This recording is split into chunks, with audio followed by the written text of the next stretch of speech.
All right, well, hang on then, because Dango is here. Oh, he is? Yeah. Oh, here he is. Or Roadblock from WCW Saturday Night, as it says there. Roadblock. Roadblock had a very unique spot. Do you remember what Roadblock used to do when he came in the ring? He carried We live? Yeah. Am I on? Yeah. Am I on? Yeah. Yeah. What's up, guys? How Hey, are you, what's man? going on? Disco, big fan, man. Cool. Big fan of yours. I see you're the first person who's ever been eating a banana. Oh, while you do the podcast, they're a very unique You got to experience. stand out. You got to stand out somehow, you know. Yeah, right. I got a question. Where are you from? Portland, Maine. Portland, Maine. Yeah. Very interesting. You know, because I said like when you like you've been there, right? When you travel, all right. When you go to Maine, Boy, he's from there. Of course, he's been there. Well, I'm saying, but like when you go to Maine, they have like the best clam chowder in Maine. Like if you eat clam chowder, like when you go to Buffalo, tell me if you experienced this. When you went to Buffalo, would you guys go to the Hooters? Like go to Hooters in Buffalo and get the Buffalo wings in Buffalo? Would you be there? They have the best buffalo wings. I just heard you talk about this on a recent podcast. Right. This whole premise. Yeah. Right. So, yeah. I listen, man. I know I do my research. Well, that's cool. Well, yeah. Well, bro, it's like lobster, banana, gallons of water, Washington apples. Right. Right. You go to Philly cheesesteak. You know, if you go to Miami, Cuban sandwich. Yeah, exactly. It really is fascinating. Texas like, barbecue. When you do go to the place of where the origins are from, the food is actually like way better. Like there. For sure. Yeah, 100%. Yeah, 100%. That's why they name it after the city. Yeah, right. It's right off the boat. You know, $5 a pound for lobster here in Portland. Yeah. It's fresh, you know. Cool. Well, we got Fandango. Well, Dirty Dango. The artist formerly known as Fandango. Artist formerly known as Fandango. Let me ask you a question. I watch you like you're from Maine. Yes. That's been established. You went to when you trained, did you what was the school they had there in Georgia? WWE had the school in Georgia, right? Deep South. So you were the what years was that? What years was the Georgia area? I moved. I was doing construction up here in Maine, and I moved down to Deep South on my own dime to start training with Jody Hamilton and Bill DeMont. So I think it was just myself and another kid from Montana that were training unsigned at the time. This was October, November 2006. Oh, so and then Bill was training the guys down there, squats, push-ups, the whole deal. And then he got released, and Dr. Tom came in early 2007. So this was around. So when you were training with Bill DeMott, was this around the time when he was getting a lot of he was getting heat? Like, because you hear like stories, bro. I know Bill. No, but I think he was getting heat in WWE. Yeah, that was later on. Yeah, but wasn't Deep South of an extension of WWE? Yeah, it was a developmental theater system, but it was pretty disconnected at the time. I remember just being there, and it felt like it was a million miles away because Jody kind of, you guys, you remember the Assassin, right? Yeah. So he booked that. That was his pride and joy. He booked it as his own territory. So he didn't want to be told what to do from John Laurinaitis and the higher ups. He saw that as his territory. He wanted to run it his way. So ultimately, that was the demise of the whole program, was him not playing. If they go, hey, I want this guy to get ready to go for TV, and Jody, and Assassin goes, no, he's a shit. He's doing that. You know what I'm saying? So do you remember Disco? What do you want him for? He's a shits. am I misremembering here? But when we started in WCW, wasn't Jody Hamilton at some of the shows? I remember seeing him around. Gorilla position. Yeah, right. Yeah, I thought so. Yeah. So he was. Wasn't he Nick Patrick's dad? Or no. Yeah, Nick Patrick's dad. Yeah. Right. Yeah. So when you guys were doing the, let me go back a little bit, Fandango. So when Fandango first came out, and I don't remember too much, but I remember when he first came out, it was a real big hit. The song was really over. You were in England. The people were singing it. Like you were a really hot thing. I think Jericho did it, put you over. And like they had really big plans for you, if I do remember correctly. What happened? They were getting ready to put the IC title on me in a triple threat match at one of the pay-per-views post WrestleMania. I got a concussion wrestling Great Khali. I didn't tell the office about it, and I got a lot of heat for it. So actually, I got knocked out again, and What year was this? I stooged myself off because I thought it was the prior concussion. You know, sometimes when you get knocked out, you go back to where you actually got knocked out. You know, your wires get all fucked up. So I stooged myself off, and they're like, "Oh, you were Kali last week on the show," and I'm like, "Oh, well, that's when I got knocked out." And they're like, "Well, you didn't tell us." And then this is when they start implementing, you know, the protocols for concussions, and you know, which makes sense. And so I got. But what year was this? Yeah, what year was this? 2013. What is your name? Because I don't feel weird calling you Dango. What is Kurt. Kurt. All right. Yeah. What year was this? So you're court. You just to call your court. Right? Yeah. I have problems saying the word court. I got a question. I had a question here when you talked about that. So you had a concussion. And then you got heat from the office for not reporting it, right? Yeah. So what is so? I know that like when. Let me tell you how weird the business is. Court. When we were wrestling, if you reported a concussion, you would get heat. Yeah. All right. Right. Okay, but here's my point. The psychology changed over the course of time because we found out about CTE. So then there was a big thing like, concussions like a big deal, right? And then so everybody's like reporting concussions, very cognizant of it and everything. I see like lately though, like the last few. I mean, I'm watching a lot of TV, like wrestling on TV. It seems like there'd be a lot of more of unreported concussions today. Oh, for sure. Because I see guys doing these spots where they're constantly getting kicked upside the head. Yeah. And nobody's putting their hands up to protect themselves. Yeah, we're running like we learned. And I'm just wondering, how often do these guys get their bell rung and they're not saying anything because it's just like, you just get shook up. But that's still technically concussion. Now, when you had your concussion, did you get knocked? You got knocked out, or was it like knocked out? What happened? Knocked out, by Kali. Pretty severe concussion. I mean, there's different degrees of concussions. You know, you probably you see stars. There's the whole spectrum of them, but it was a pretty bad one, and I try to work through it because I knew where we were going with the storyline. Right. And it was. Oh, so were you like, okay, I'm about to get the AC title. I'm fuck saying anything about the concussion. Yeah, I mean, because that's how we think. Yeah, exactly. And I broke in 1999. I've been wrestling a long time at that point, 14 years. So I mean, I wasn't when I first broke in. That was what you did, but it doesn't necessarily mean it's the right thing to do. But but you don't know any other way because that's the only thing you know. You know. So they got hot, which I understand. And at the time I was 29, 30, and I was a different cat back then, man. I was a lot cockier, and I had a little bit of an attitude. So, but what? Let me ask you this. Because once you start getting a push, especially somebody like you that came out of nowhere and you've been grinding and all that, bro, what was it like, the pressure and the jealousy from, other wrestlers and the politics? Because now you're in the spotlight, and now's when the politics really start to fucking... Yeah. Everybody's your friend when you're doing dark matches. That's what I realized. Right. You know what I'm saying? Right. Because he's lovable. Right. He's a nice guy. Right. And then you really figure out who your real friends are when you start to get a little momentum. You know what I'm saying? Right. And it gets really tight. It gets real tight.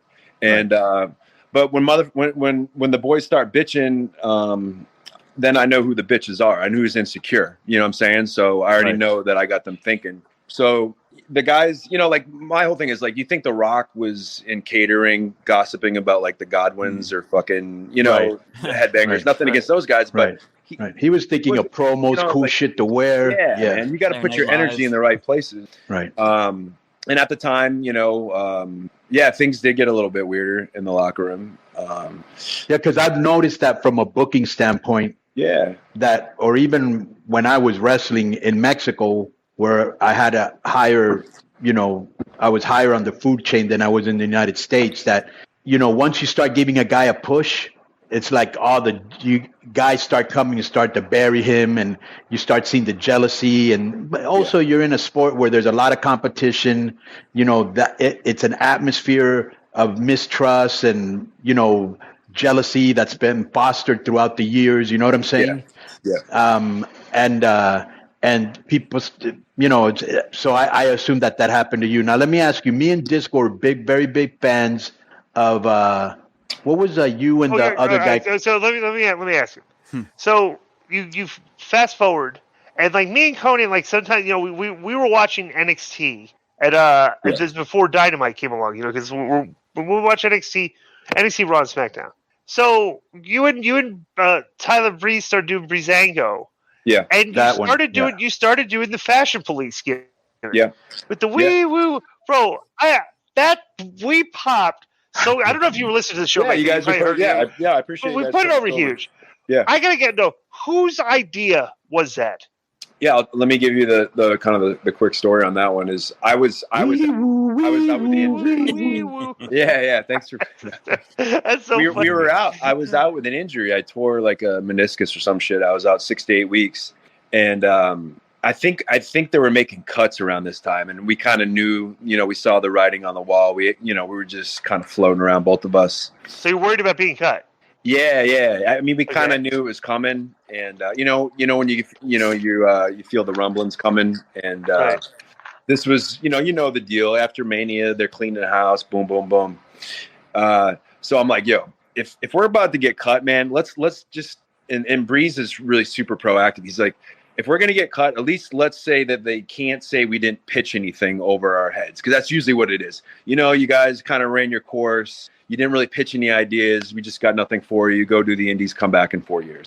So I go, let's when I get back. How much do you love the fact, Roadblock, how much you love the fact that, their job is to come up ideas for you, but yet you have to pitch them to them. But go ahead. I mean, they got their guys they're always writing for, and they just kind of fill in the rest of the card. Right. But it is what it is. Anyways, so Breeze is like, all right, let's Breeze buys all this stuff on Amazon. We grab a .com guy, one of the social media kids, and we're like, we're just going to shoot promos every week and just keep putting them out there.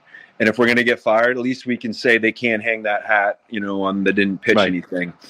Right. So we just started doing it and started getting traction online. It got good views, and so they're like, all right, let's put it on SmackDown. So they did an episode, and they put the gimmick on SmackDown, and it started getting momentum, and then eventually it started getting one of the best, some of the best views on the whole show. And Vince didn't get it once; he never liked it at all. Really? Because, bro, I was thinking that Vince is kind of like that immature sense of humor, kind. Sophomoric. I think he'd be. I'm surprised he wasn't like into stuff like that, because he's kind of like that like stuff was great. Comedy. Yeah, I think it's because most of the premises were movies or music or some sort of pop culture.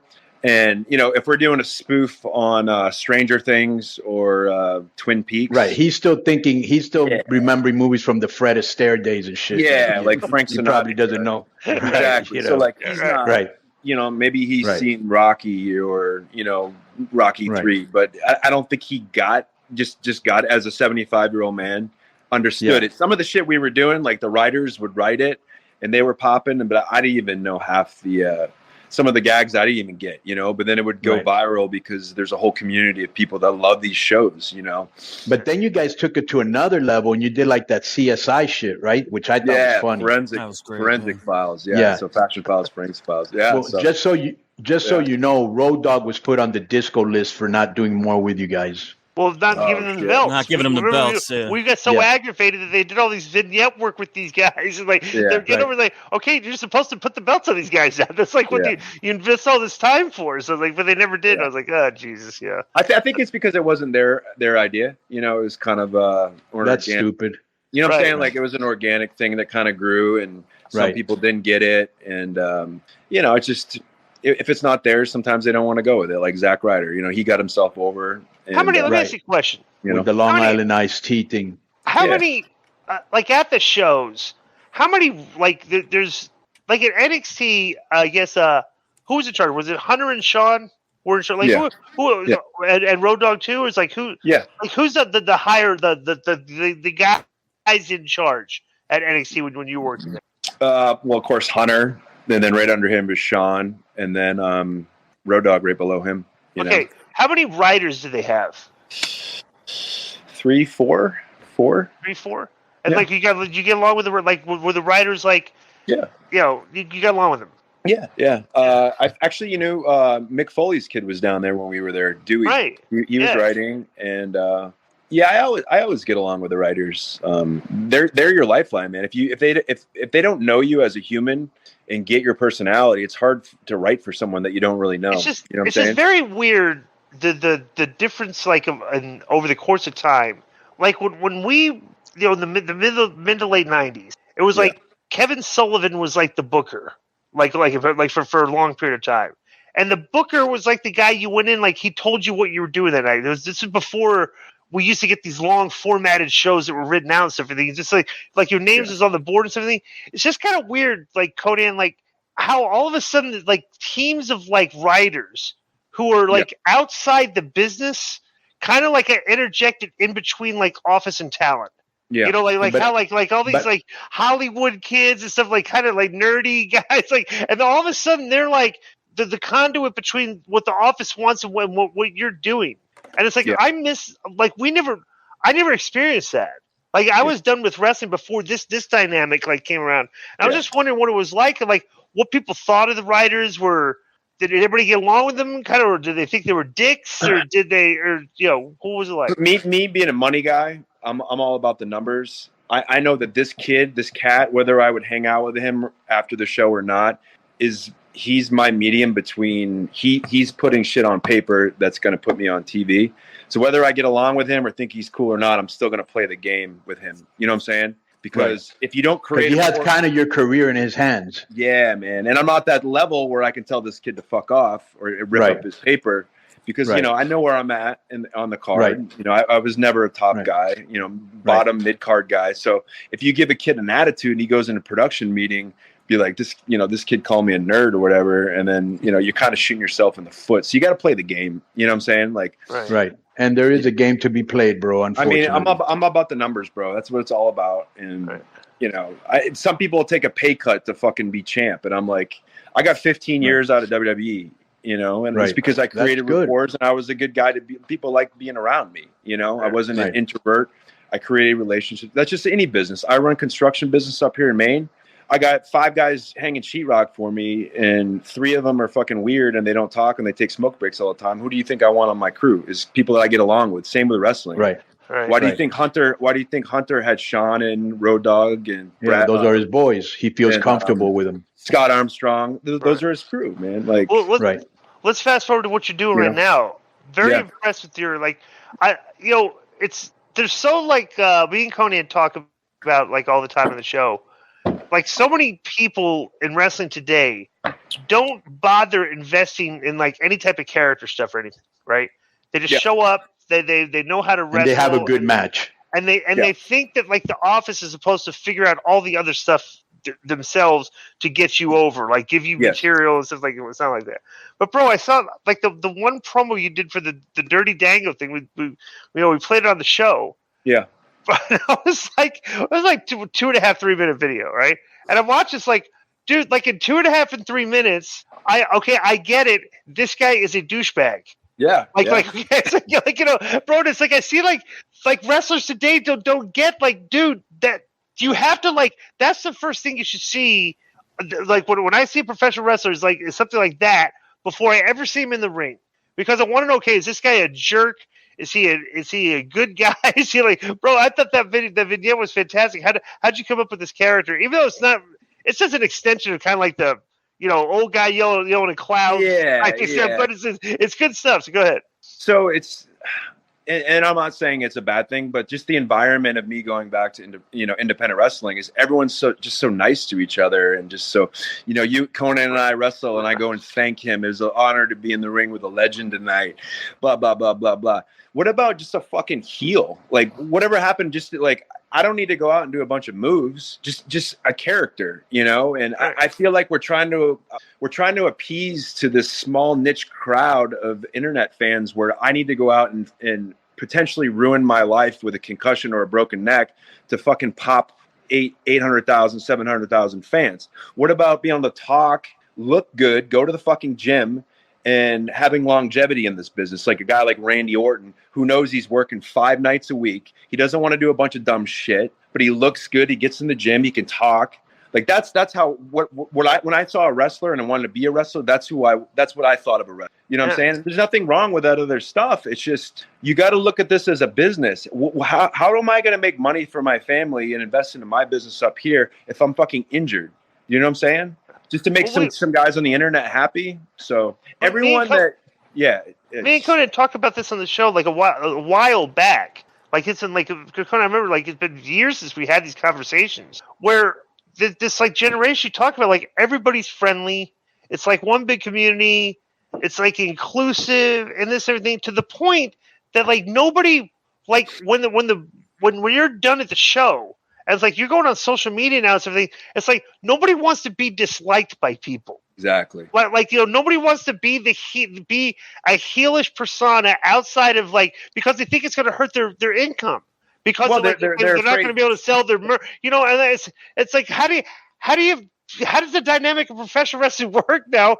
We're supposed to be good guy versus bad guy, but literally every single wrestler wants to be the good guy because they don't want it to hurt their income, which They're is weird. afraid. They're afraid of heat, and they're afraid Right. to go. They'll run to their phone after the match to see who likes them. That's why a lot of heels now they get their shit in. They do a bunch of high spots as a heel instead of backing Right. off, begging away, and being a Right. chicken shit heel.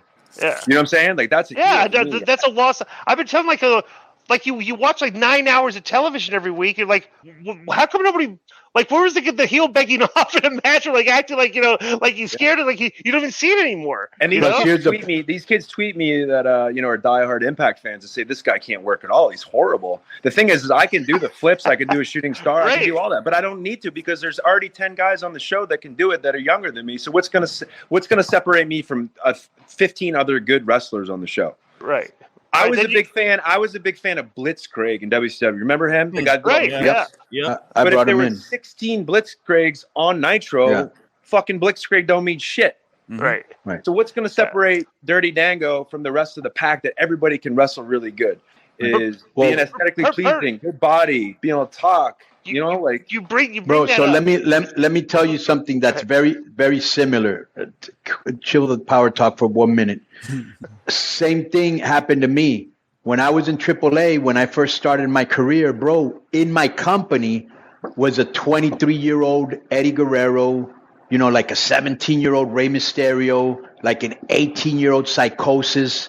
There was no way I could compete with them. So what I did is all my matches were brawls and they looked real. Yeah. So that separated me immediately because there was no way I could hang with them. So I understand what you're saying, but And go ahead. Don't get me wrong. I'm a big fan of that style. Yeah. But there's a place for it. There should you go to a wrestling show, you want to see a little bit of everything on the show.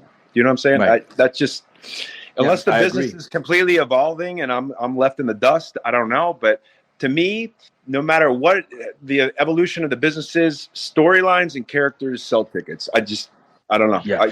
Correct me if I'm wrong. I don't know, but I agree 100%. Conan. you know what I'm saying? Conan, What? don't forget about the thigh slap idea. Yeah. Oh yeah. When you do your when you do like one of your promos in the future, we're gonna give it to you if you want to use it. Start We writing hate for me, and bro. it. Start writing my shit for me. Yeah, we got a lot of stuff for you. But the first one is you should complain about the thigh slapping. Really? Is that supposed to be real? Is that supposed to make you look more credible? are they It looks making fake. it hurt It's more? fakes and Let me it ask looks. You haven't been like you're not in NXT anymore. Are they teaching them to thigh slap?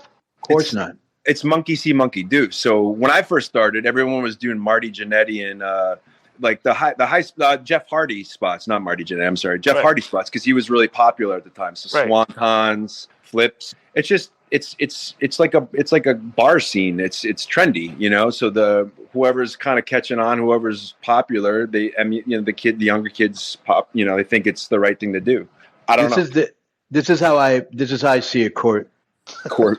You do something, you get a pop, right? The guy sees it. He goes, I'm going to do that. Then another guy sees it. He says, I'm going to do that. Then another guy sees it. Because, bro, when I first saw this slap right here, it was Rey Mysterio's uncle, Rey Mysterio Sr., and he was the only guy doing it in Tijuana. So when he did it, it was a big thing, Yeah. because he was the only one doing it.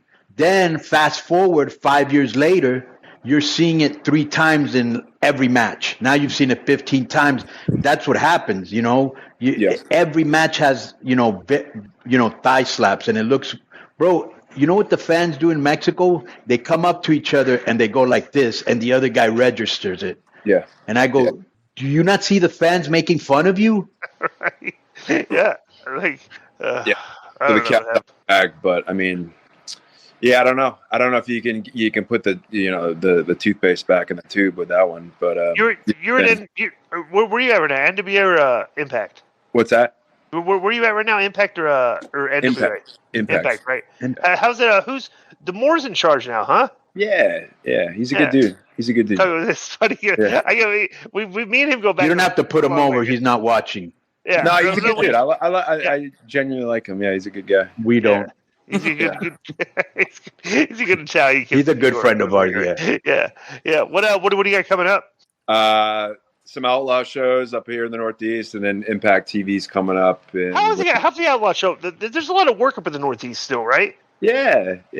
I just it's all cash. Just grab it and come back home. So you can work 2-3 nights a week every week up here because Boston, New York, it's all right up here. So 4 or 5 hour drive. That's crazy. You go back to is all your family from Maine? Yeah. I started investing in real estate up here almost 10 years ago. So I got too much going on up here to kind of head down to Tampa. But right. What did you like living in Florida?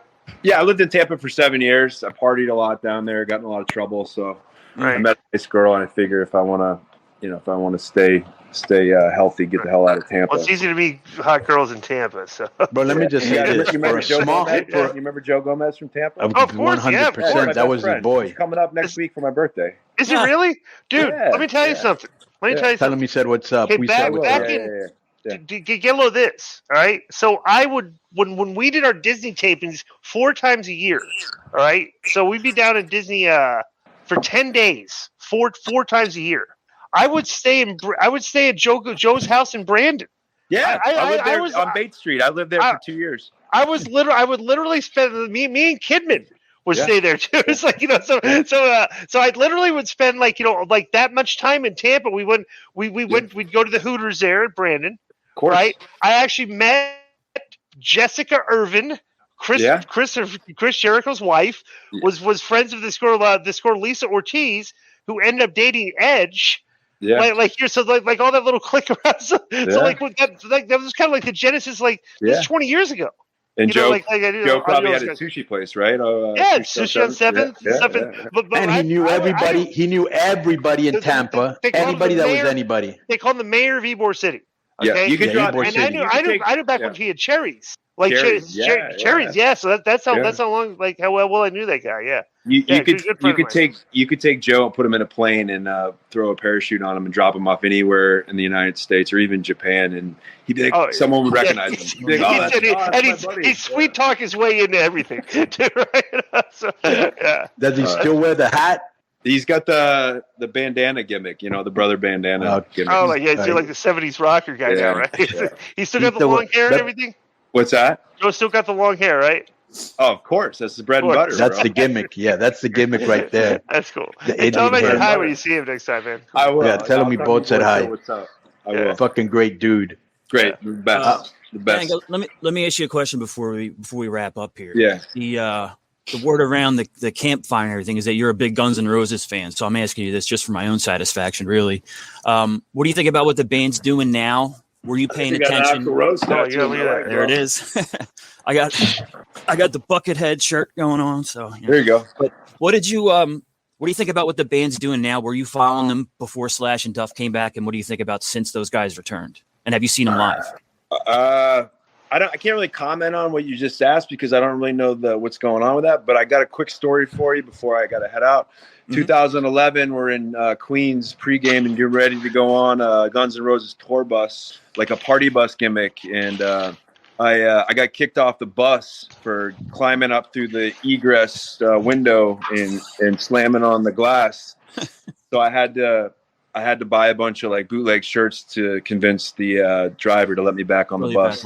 But we were at the gig, and he didn't come on to like 1 a.m. and everyone's getting all fucked up. And some of the Raw writers were there, and we went to like say what's up to him, and one of the boys spilled wine over like the head writer for Raw. So that's my Guns N' Roses story. Yeah. Wow. So, cool, man. Thank you. Close but no cigar. Yeah. Right. Yeah. So you know what? If you want to use the thigh slapping thing, and if you and I'm going to get your email or your contact info from Joe if we think of anything, because we're going to keep watching your character because we think it's hilarious. I appreciate you guys, and I appreciate you putting me over. You know, I was thinking when you said that is to get some gear made with the handprint on the gear. Right there. Yeah. Put hand here on the gear. Right. Yeah. Yes. Yeah. That's good. Yeah, get my contact. I appreciate you guys always saying nice stuff about us, Breeze and myself. Thank you guys. Well, that's because we like your shit, and it's funny, and if not, we would bury it. And I'd rather bury you than put you over, to tell you the truth, Roadblock. Right. All right, boys. Thank you very much. I appreciate it. Well, before you leave, where can people find you? Are you on Twitter or any of the social medias? Yeah, Dirty Dango Curdy on Instagram and Twitter. WWE, I'll give you a quick one. WWE called me and they go, after you get released, they go, what do you want your friggin' new social media to be? And I was doing flooring at the time, building a house. So I go, I don't know. Dirty Dango. So that's how I came up with the gimmick right there. So, all right. So please go over to Dirty Dango's site, show him some love, and please use the most violent, vehement language you can when you're talking to him. I want to thank you. Roadblock Court, Dirty Dango, Fandango, wee woo, for being on Keeping It 100. Boom. Thank you, boys. Thank you, man. Thank you. Nice to meet you, man. All right, cool. All right. Take care, brother. Yeah, he's a listener. Yeah. Yo, what up? This is Conan, and I host Keeping It 100, my co-host, Disco Inferno, unfortunately. Well, I'd say you're my co-host. Listen, every Thursday here on Spreaker, we talk pro wrestling, sports, movies, music, TV, pop culture, and some politics. It's everything the rest of the pro wrestling podcasts are not. Tune in to hear myself, the superior one, educate and inform. Tune in to hear me bury Disco. That's very disrespectful. Join us every Thursday on Spreaker and keep it 100. Boom!